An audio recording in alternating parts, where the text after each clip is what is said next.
되신 주님 찬양해.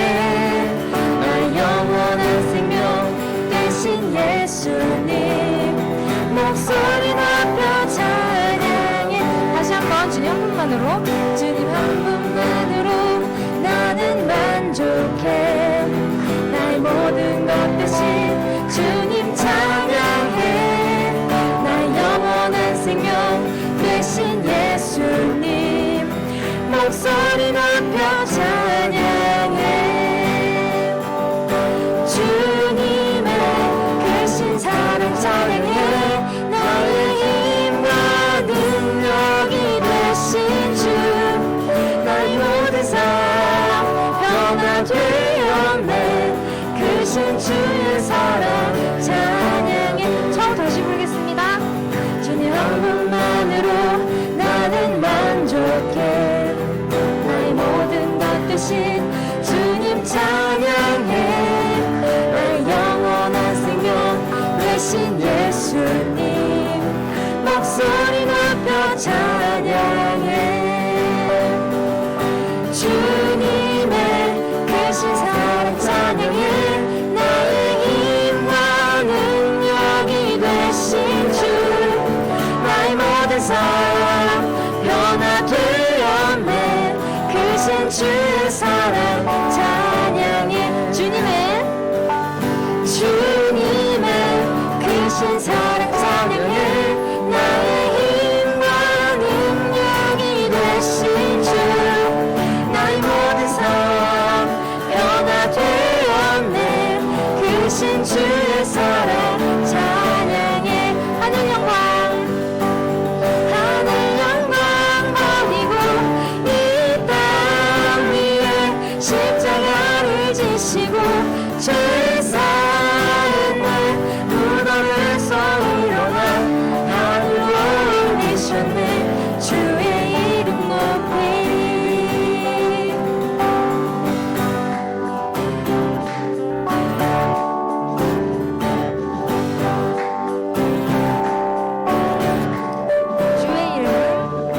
주의 이름 높이며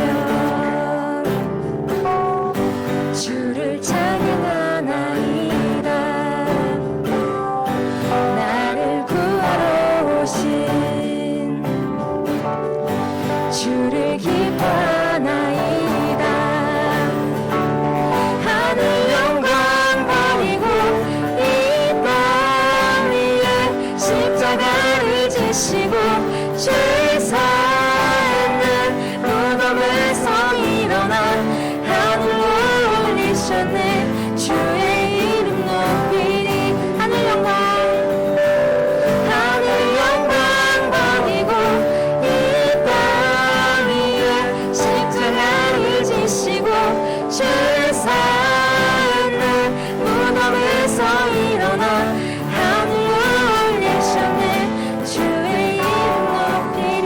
처음부터 다시 부르겠습니다. 잠깐만요. 주의 이름 높여 다시 부를게요.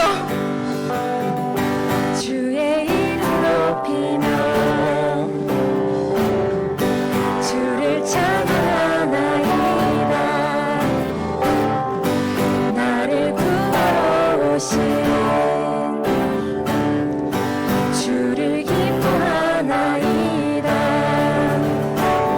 하늘 영광 버리고 이 땅 위에 십자가를 지시고 죄 사는 무덤에서 일어나 하늘로 올리셨네.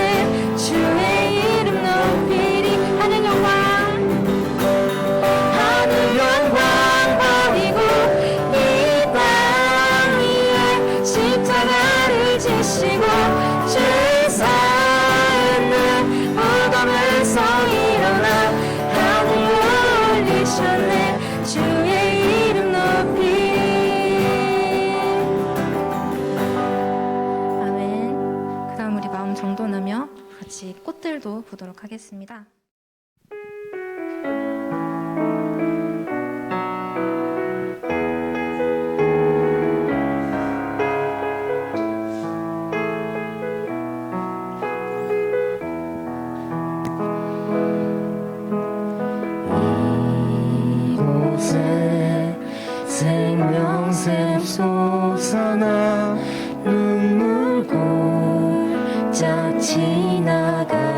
때에 모자나 열매 맺히고 웃음소리 넘쳐나리라. 꽃들도 구름도 바람도 넓은 바다도 찬양하라 찬양하라 예수를. 하늘을 울리며 노래해 나의 영혼아. 은혜의 주 은혜의 주 은혜의 주. 그날에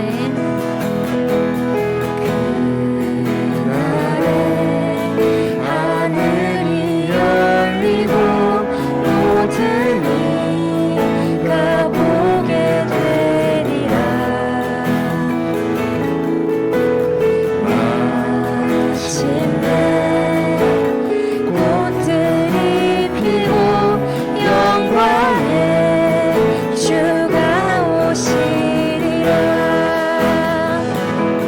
꽃들도 구름도 바람도 넓은 바다도 찬양하라 찬양하라 예수를. 하늘을 울리며 노래해 나의 영혼아. 은혜의 주 은혜의 주 은혜의 주. 꽃들도 구름도 바람도 넓은 바다도 찬양하라 찬양하라 예수를. 하늘을 울리며 노래해 나의 영혼아. 은혜의 주 은혜의 주 은혜의 주 은혜의 주 은혜의 주 은혜의 주.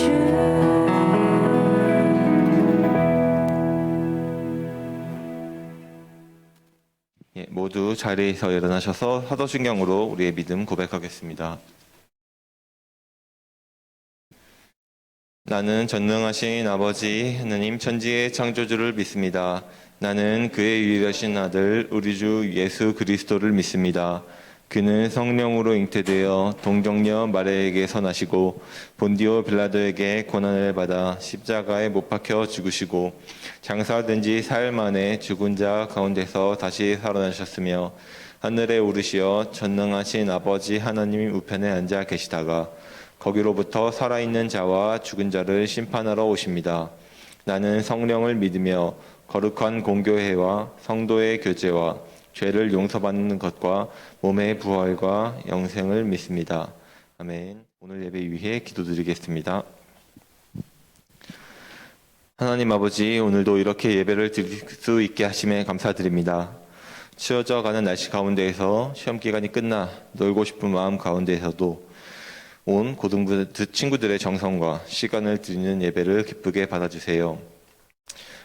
하나님께 드려지는 시간들 중에서 이 시간만큼은 하나님께 온전히 드려지기를 소원합니다. 그리고 모든 일을 진행해 감에 있어서 선생님들의 전도사님의 행동이 예수님의 행동처럼 보이게 하시고 이를 통해 배운 예수님의 말씀이 성품이 저희의 행동을 통해 드러나게 하는 걸 도와주세요. 항상 모든 일을 하기 전에 하나님께 묻고 나아가는 저희 고등부 친구들 될 수 있기를 바라며 모든 일을 주관하시고 지켜보시는 예수님의 이름으로 기도드립니다. 아멘.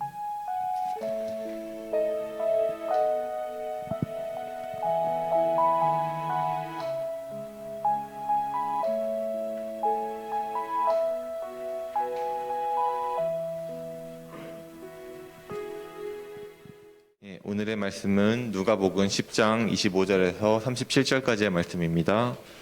저와 여러분 한 절씩 번갈아 하면서 읽다가 마지막 절은 함께 읽겠습니다.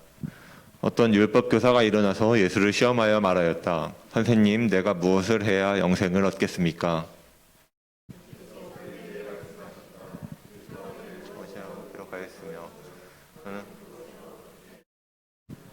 그가 대답하였다. 내 마음을 다하고 내 목숨을 다하고 내 힘을 다하고 내 뜻을 다하여 주 너의 하나님을 사랑하여라 하였고 또 내 이웃을 내 몸같이 사랑하여라 하였습니다.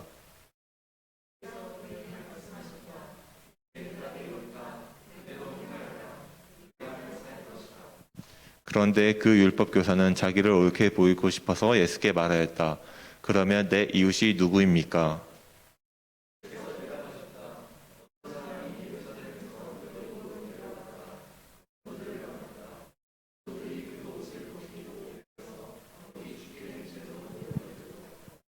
마침 어떤 제사장이 그 길로 내려가다가 그 사람을 보고 피하여 지나갔다.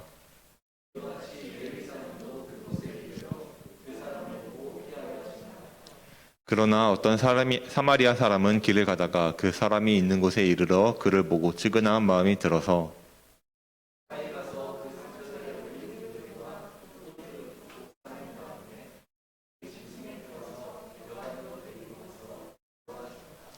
다음 날 그는 2데나리온을 꺼내어서 여관 주인에게 주고 말하기를 이 사람을 돌보아 주십시오. 비용이 더 들면 내가 돌아오는 길에 갚겠습니다 하였다.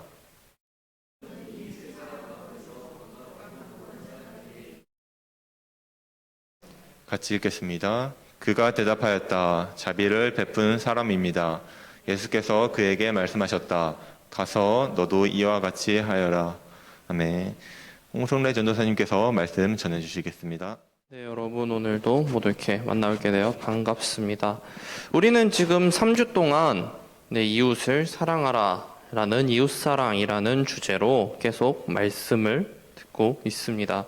자, 그런데 여러분들, 우리 성경에서 이웃을 사랑하라, 이웃 하는데 과연 이 이웃은 누구를 이야기하는 것일까요? 자, 이 이웃의 사전적인 개념은 가까이 사는 집 또는 그런 사람이라고 명시되어 있습니다. 자, 하나님을 사랑하는 우리는 이웃을 사랑해야 하지만 실제로는 옆집에 누가 살고 있는지조차 모르는 경우가 요즘은 허다합니다. 엘리베이터에서 아랫집 사람을 마주치면 어색해서 눈을 피하거나 하나님의 자녀로서 이웃에게 친절을 베풀어야 한다는 마음에 마지못해 인사를 이웃에게 건네기도 합니다. 자, 그렇다면 성경에서 말하는 이웃이 이런 것일까요? 아니면 이 이웃의 범위는 어디까지일까요? 한 율법교사가 예수님에게 내 이웃이 누구입니까? 하고 예수님에게 물었습니다. 이에 예수님은 바로 대답하지 않으시고 유명한 그 사마리아인 이야기를 들려주십니다. 자, 한 사람이 예루살렘에서 여리고로 가다가 강도를 만났습니다. 옷을 빼앗기고 구타를 당해 거의 죽어가고 있었습니다. 지나가는 사람들의 도움이 절실히 필요한 상황이었습니다. 예루살렘에서 여리고까지 거리는 약 27km고 높이가 915m에 이르는 가파르고 황폐뿐 아니라 구불구불한 길이 많아서 숨기에 최적화되어서 강도가 많이 출몰하는 길이었습니다. 이런 길에 시체와 다름없이 쓰러져 있는 사람을 만나면 그 누구라도 무서울 수밖에 없습니다. 그런데 마침 제사장이 그 길을 가다가 강도 만난 사람이 쓰러져 있는 것을 발견합니다. 하지만 이 제사장은 어떠한 도움도 주지 않고 그냥 지나갑니다. 당시 율법에는 죽은 사람을 만지지 말라라는 규정이 있었습니다. 그렇기에 그는 이 시체를 만져서 부정함을 입게 될까봐 돕지 않고 피해 갔습니다. 자, 두 번째로 레위인이 지나갑니다. 이 레위인은 성전과 성물을 관리하는 사람이었으며 이 사람을 도우려면 얼마든지 도울 수 있었지만 아까 말했다시피 여기는 강도가 많이 나오는 지역입니다. 그렇기에 이 레위인은 그냥 몸을 사리느라 도움을 주지 않고 지나쳐 지나갑니다. 제사장과 레위인은 종교 지도자로서 모범이 되어야 했던 사람들입니다. 누구보다도 하나님의 말씀을 잘 알았고 스스로 하나님을 가장 사랑한다고 자부했던 사람들입니다. 나름대로 이웃사랑을 실천하고 있다고 생각했을 것입니다. 하지만 실제로는 행하지 않았습니다. 사랑의 실천 없이 지식만이 있었습니다. 사람을 향한 긍휼한 마음과 사랑보다는 맹목적인 율법주의와 이기심이 이들에게는 먼저였습니다. 이들은 도움이 필요한 이웃을 돕는 것보다 종교적 순결과 율법을 지키는 쪽을 선택했습니다. 자, 이후에 또 한 사람이 지나갑니다. 바로 사마리아인입니다. 당시 유대인과 이 사마리아인의 관계는 좋지 않았습니다. 이스라엘이 남유다와 북이스라엘로 분열되면서 주전 722년에 북이스라엘이 아수르에 의해 멸망합니다. 아수르는 북이스라엘이 효과적으로 통치하기 위해서 이 아수르인과 사마리아의 유대인이 서로 결혼을 하게 시킵니다. 사마리아인들은 이방인과 혼인하면서 혼혈 민족이 되고 말았습니다. 이때부터 예루살렘에 사는 유대인들은 이 사마리아인들에게 이방인의 피가 섞였다는 이유로 이 사마리아인을 천대하기 시작했습니다. 그들은 사마리아인들을 짐승보다 못한 존재로 여기며 경멸했고 지나가다가 마주쳐도 인사조차 하지 않았습니다. 그런데 놀랍게도 이 유대인을 전혀 도와줄 것 같지 않은 이 사마리아인은 가던 길을 멈추고 강도 만난 자에게 다가갑니다. 소독 효과가 있는 포도주와 상처를 진정시키는 올리브유를 부어 치료해 준 뒤 그 상처를 붕대로 감싸 주었습니다. 그리고 자기 짐승에 태워 여관으로 데려가 정성껏 보살펴 주었습니다. 그의 보살핌은 여기서 끝나지 않습니다. 강도 만난 사람이 충분히 쉬고 머물 수 있도록 미리 숙박비를 지불하고 여관 주인에게 잘 보살펴달라고 부탁하고는 추가 비용은 돌아오는 길에 갚겠다고 말합니다. 아무런 걱정을 없이 보호 간호받을 수 있도록 배려한 것입니다. 사마리아인은 다음날 아침 일찍 떠나야 하는 바쁜 일정에도 불구하고 시간을 내어 이 위기에 처한 사람을 도왔고 모든 비용을 기꺼이 부담했습니다. 평소에 나를 멸시하는 이방인이라 할지라도 도움이 필요한 상황에 처한 것을 보고는 그냥 지나치지 않고 시간과 물질과 노력을 들여서 그가 할 수 있는 최선을 다해 도와준 것입니다. 자, 이제 예수님은 사마리아인 이야기를 마치며 처음에 내 이웃은 누구입니까? 하고 물었던 율법교사에게 누가 강도 만난 사람에게 이웃이 되어 주었다고 생각하느냐라고 되물어 보십니다. 예수님은 이 질문을 통해서 우리가 이웃에 대한 관점을 변화시켜 주셨습니다. 이웃은 남이 나에게 되어주는 것이 아니라 내가 나의 도움이 필요한 사람에게 주체적으로 되어주는 것입니다.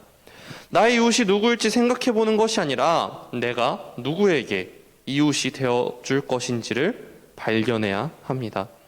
예수님의 질문에 율법교사는 자비를 베푼 사람이라고 대답했습니다. 참된 이웃이란 잘 아는 사이 혹은 평소 친하게 지냈던 사이가 아니라 언제든지 희생하는 사람입니다. 그래서 예수님은 처음에 사마리아인 이야기를 들려주실 때 이 강도 만난 자의 국적이나 신분 등을 밝히지 않고 그저 어떤 사람이라고 말씀하신 것입니다. 우리는 이웃을 정할 때 다양한 기준을 세웁니다. 어느 지역에 사는지, 어떤 학교에 다니는지 등등 말이죠. 그러나 나의 도움이 필요한 사람이 있다면 지역, 국가, 정치, 성별, 종교, 언어, 인종 등을 뛰어넘어 도움을 주어야 합니다. 이것이 성경에서 말하는 이웃의 범위입니다. 이기심을 버리고 한계를 넘어서 사랑하는 것, 이것이 성경의 가르침이자 우리 그리스도인들의 삶인 것입니다. 마지막으로 예수님은 율법교사에게 가서 너도 이와 같이 하라고 말씀하십니다. 말로만 고백하지 말고 행동으로 옮길 것을 당부하신 것입니다. 말씀을 듣고도 어떠한 행함이 따르지 않는다면 강도 만난 자를 그냥 지나친 제사장이나 레위인과 별반 다르지 않게 됩니다. 믿음은 삶으로 실천할 때 완성되는 것입니다. 이 사마리아인은 자신을 천대하는 민족의 사람을 도울 수 있었던 것은 바로 긍휼히 여기는 마음이 있었기 때문입니다. 이 긍휼이란 불쌍히 여겨 돌보아 주는 것을 이야기합니다. 즉 사랑으로 돌보는 마음입니다. 긍휼은 이 상대방보다 내가 훨씬 더 잘나서 혹은 가진 것이 풍족해서 우월감으로 불쌍히 여기는 것이 아니라 어려움에 부닥친 상대방의 상황과 처지를 이해하고 깊이 공감하며 내 일처럼 느끼는 마음이 바로 긍휼입니다. 사랑은 이 긍휼한 마음에서 시작되고 행동으로 실천되어야 합니다. 또한 긍휼은 하나님의 자비롭고 은혜로우신 성품을 잘 드러내는 표현이기도 합니다. 이 긍휼하심이 가장 극적으로 온전히 나타나신 것이 바로 십자가의 사랑이죠.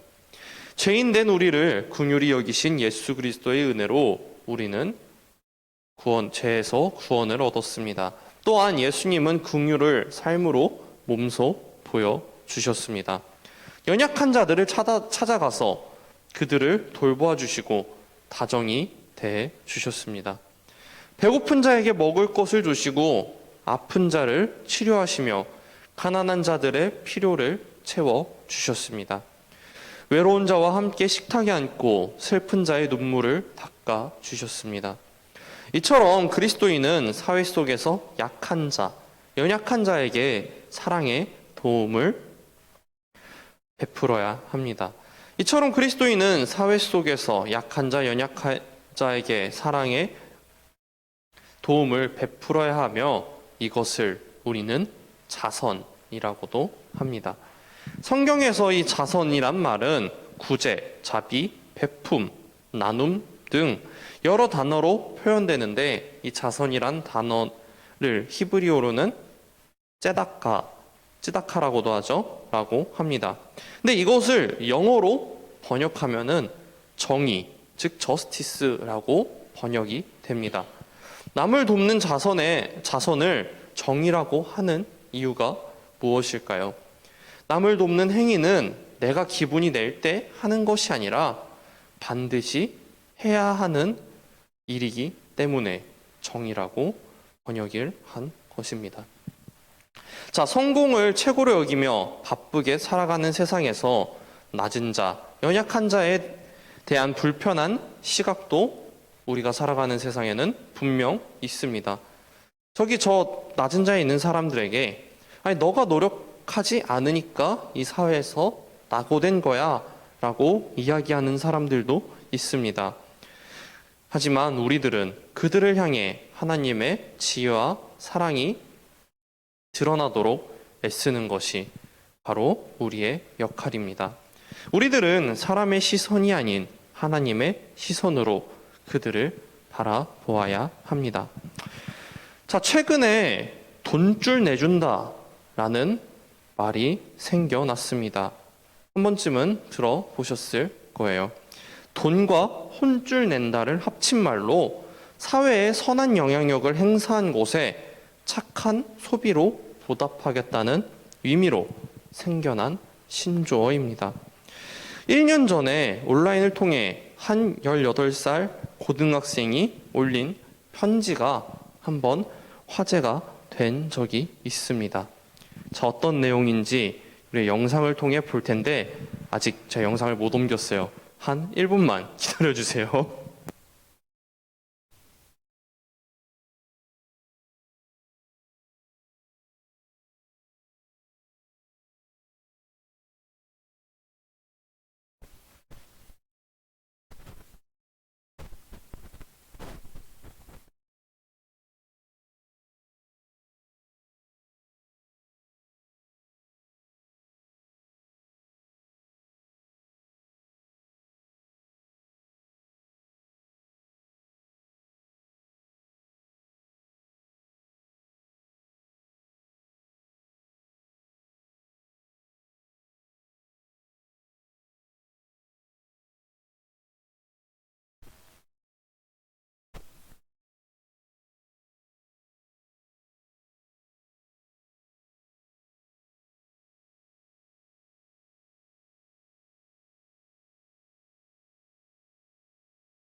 2021년 3월 철인 7호 치킨 홍대 지점이 별점 만점 테러를 받았습니다. 무슨 일이 있었던 걸까요? 1년 전 사고로 부모님을 잃은 18살의 A군은 할머니 남동생과 간간히 생계를 이어나가고 있었는데요. 코로나로 아르바이트 자리를 구하기 힘들게 되자 택배 상하차 등 힘든 일을 하게 되었죠. 그러던 어느 날 A군의 어린 남동생이 치킨이 먹고 싶다고 조르기 시작했지만 가진 돈은 단돈 5,000원 뿐이었습니다. 결국 A군은 여러 치킨집을 전전하며 치킨을 5,000원어치만 먹을 수 없겠냐고 물어보았지만 모두 문전박대 당했죠. 그렇게 형제는 걷고 걷다가 집에서 도보로 30분이나 떨어진 서교동의 한 치킨 가게 앞에 멈춰섰는데요. 오픈을 준비 중이던 치킨 가게의 사장님은 가게 앞에 쭈뼛거리며 서있던 A군의 이야기를 듣더니 두 사람을 매장 안으로 들어오게 했고 치킨 세트를 탁자에 내놓았습니다. 그리고 식사를 마친 A군이 자신의 쌈짓돈 5,000원을 내밀자 사장님은 이를 급구 거절하며 형제를 집으로 돌려보냈죠. 이후 A군은 감사의 마음을 담은 손편지를 철인 7호 치킨 본사에 보냈고 본사 대표가 자신의 소셜미디어에 편지를 공개하며 사연이 알려지게 되었습니다. 편지에는 딱 봐도 치킨 양이 너무 많아 보여 사장님이 잘못 주신 것 같다라고 말씀드리니 치킨이 식으면 맛없다며 콜라 2병을 가져오셨다라고도 적혀 있었고 또 그 이후에 동생이 저 몰래 치킨을 먹으러 찾아갔다고 자랑하길래 그러지 말라고 혼냈습니다. 어느 날은 덥수룩했던 동생 머리가 깨끗해져서 돌아온 걸 보고 물어보니 치킨을 먹으러 간 동생을 사장님께서 근처 미용실에 데려가 머리까지 깎아준 것이었습니다. 라고 쓰여 있기도 했는데요. 네티즌들은 이 감동적인 사연에 어떻게든 돈줄을 내고 싶어 멀리에서까지 가게에 방문하는 것은 물론 주문 결제만 하고 치킨은 받지 않는 돈줄까지 내기 시작했습니다. 실제로 리뷰란에는 강남에서 홍대까지 돈줄 내려고 택시 타고 갔다 왔다. 부산이라 치킨은 못 먹지만 시켜본다. 만들지 마세요. 강원도입니다. 치킨은 먹은 걸로 할게요와 같은 리뷰로 도배됐죠. 그 밖에도 매장에 방문해 주문하는 척하며 선물이나 봉투를 놓고 가는 사람, 전국 각지에서 오는 응원전화, 인스타그램 DM, 댓글들이 쏟아졌는데요. 이후 치킨집 사장님은 마포구청 꿈나무 지원 사업에 600만 원을 기부하며 이건 분명 제가 하는 기부가 아니다. 전국에 계신 마음 따뜻한 여러분들이 하시는 기부다. 제가 이렇게 여러분을 대신해 좋은 일을 할 수 있는 기회를 주셔서 감사하다고 밝히기도 해 다시 한번 사람들에게 감동을 선사했죠. 2021년 3월 네, 꺼주시면 치킨 됩니다. 홍대 지점이 자, 이러한 사연이 퍼지면서 착한 가게를 응원하고 싶다는 온정이 줄을 이어 폭발적으로 주문이 들어왔습니다. 이 치킨집에 사람들이 찾아오기도 하고 주문하는 척 들어와서 선물을 주고 가거나 좋은 일에 써달라며 봉투를 놓고 가기도 하고 치킨은 주문했지만 돈만 내고 치킨을 먹지 않는 등 다양한 선행들이 이어졌고 이 사장님은 거기서 받은 선행을 더 큰 선행으로 보답하며 감사의 근황을 올렸습니다. 자, 여러분들, 아까 이야기한 이 배고팠던 이 두 형제의 이웃은 누구일까요? 바로 이 치킨집 사장님이 형제의 이웃이었을 것입니다. 이웃입니다. 그렇다면 이 치킨집 사장님의 이웃은 누구일까요? 바로 한 번도 얼굴을 보지 못했지만 돈줄 내주는 소비자들이 치킨집 사장님의 이웃입니다. 이 이웃은 얼마나 가까이에 사는지, 얼마나 자주 만나는지에 따라 정해지지 않습니다. 내 주변 사람들뿐 아니라 한 번도 본 적이 없어도 내 도움과 사랑이 필요로 하는 사람이 모두 우리의 이웃입니다. 이제는 누가 나의 이웃인가 하고 선을 긋고 거리를 두기보다는 내가 누구의 이웃이 될 수 있는지, 누구에게 손을 내밀지 고민하고 실천할 수 있으면 좋겠습니다. 자, 계속 이야기하지만 이렇게 이웃을 사랑해야 하는 우리들이기 때문에 우리 영신교회 고등부에서는 이웃을 섬기기 위한 생필품 모으기를 계속하고 있습니다. 아직 2주째 모이지 않고 있지만 아직 시간은 많이 있습니다. 자, 우리가 삶에 필요한 생필품을 모아서 얼굴은 모르지만 어디에 있는지는 모르지만 우리의 도움이 필요한 사람들에게 전달하고 기꺼이 이웃이 되어 주고자 합니다. 여러분들, 예수님의 말씀을 따라서 이웃을 돕는 마음을 담아서 생필품들을 함께 모았으면 좋겠습니다. 우리가 열심히 생필품을 모아 우리의 이웃에게 전달하면 그 이웃들은 우리를 통해서 예수님의 사랑을 느낄 수 있을 것입니다. 함께 이웃을 사랑할 수 있는 저와 여러분들이 되기를 소망합니다. 기도하도록 하겠습니다. 하나님, 연약한 우리를 사랑해 주시고 세상에 소외된 자를 찾아가 아낌없이 베풀어 주시니 감사합니다. 예수님의 긍휼한 마음이 내 안에도 가득 넘치기를 소망합니다. 나의 편함과 안위만을 걱정하는 것이 아니라 다른 이의 불편과 필요를 돌아보는 넉넉한 마음을 허락해 주세요. 예수님의 이름으로 기도합니다. 아멘. 네, 하나님께 드리는 봉헌 시간입니다. 찬양하면서 봉헌하겠습니다.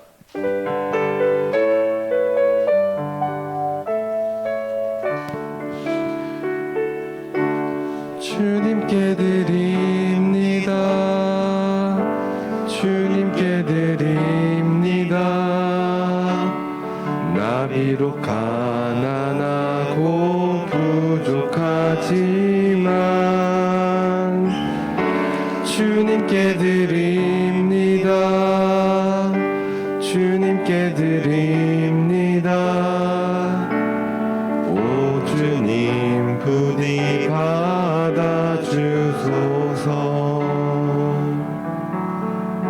네, 홍성래 전도사님께서 봉헌 기도 해주시겠습니다.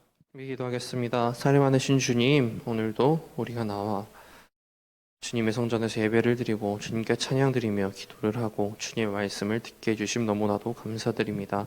주님, 이 시간 우리의 마음을 모아 주님께 귀한 예물 바쳐드립니다. 주님, 이 귀한 예물 크게 받아주시옵고 주님, 이 귀한 예물을 우리의 이웃을 돕는 데 사용될 수 있도록 주님 함께 주시옵소서.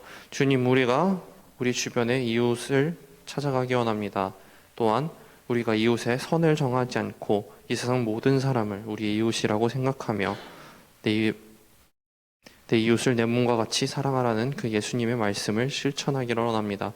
주님, 우리가 언제나 나의 안위만을 생각하는 것이 아니라 우리 주변의 이웃을 바라보고 도울 수 있는 우리 고등부가 될 수 있도록 주님 함께하여 주시옵소서. 살만하신 주님, 날씨가 많이 쌀쌀해지고 있습니다. 주님, 언제나 우리들 건강 잃지 않도록 함께 해 주시옵소서. 오늘 돌아가는 발걸음도 언제나 지켜주시옵고 다음 주에 돌아오는 발걸음도 항상 함께 해 주시옵소서. 사랑이 많으신 예수 그리스도의 이름으로 기도합니다. 아멘. 자리에서 일어나셔서 주기도문으로 예배 마치겠습니다. 하늘에 계신 우리 아버지의 이름을 거룩하게 하시며 아버지의 나라가 오게 하시며 아버지의 뜻이 하늘에서와 같이 땅에서도 이루어지게 하소서. 오늘 우리에게 일용할 양식을 주시고 우리가 우리에게 잘못한 사람을 용서하여 준 것 같이 우리 죄를 용서하여 주시고 우리를 시험에 빠지지 않게 하시고 악에서 구하소서. 나라와 권능과 영광이 영원히 아버지의 것입니다. 아멘.